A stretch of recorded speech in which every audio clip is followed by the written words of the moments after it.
Hello काजी कहाँ व्यस्त हैं?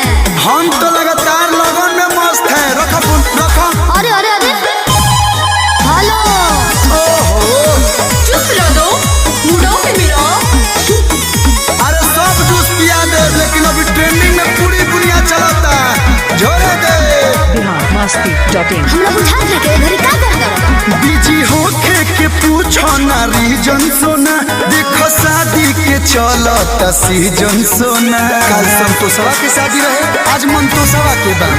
बिजी होके के पूछो ना रीजन सोना, देखो शादी के चलता सीजन सोना।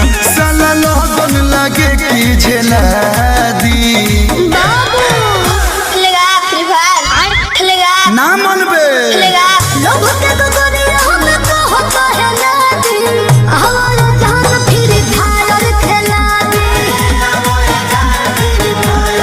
अरे अरे हमारा जान फ्री फायर खेला दी।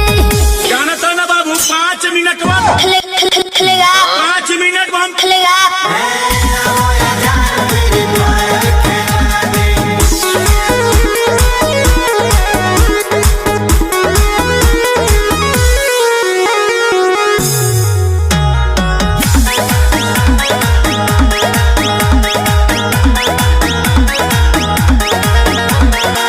ये जाने सौरी हो कुछ दिन याउरी हो। सुना होला दा हो पेटा में तो होला तो नेट चाहला मत रही हो। ए सुना हो हंसी हंसी बोलत बातिया मत रही हो। रहे दो माई जानी तो घर से बेला दी।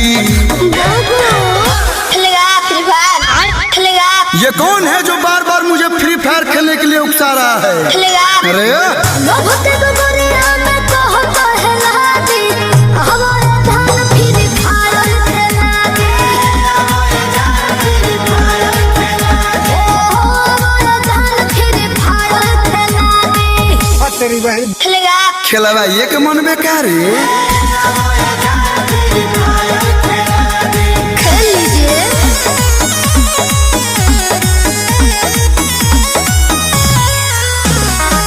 बिहारमस्ती.in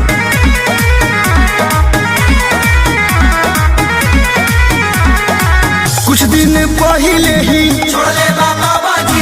गेम के नेम सफा बंदी बहुरता हो आई के तोरा जावा जुड़ाई देता।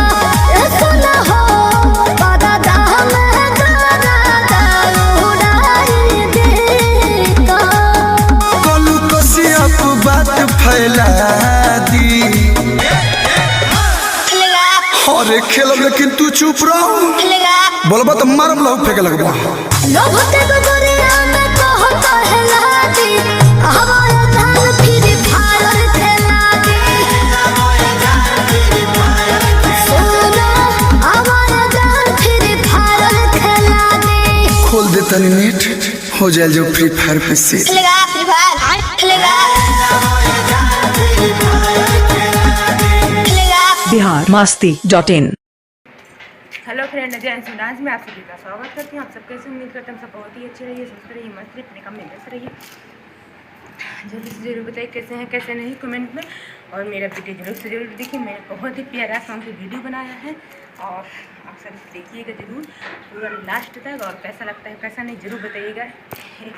लाइक सब्सक्राइब कमेंट कर देते हैं। बहुत मेहनत से वीडियो बनाते हैं, मेरा पैर भी दर्द कर रहा है, इतना मेहनत करते हैं। प्लीज़ आप सब सपोर्ट कीजिए और ज़्यादा से ज़्यादा शेयर कीजिए, लाइक कीजिए, कमेंट कीजिए।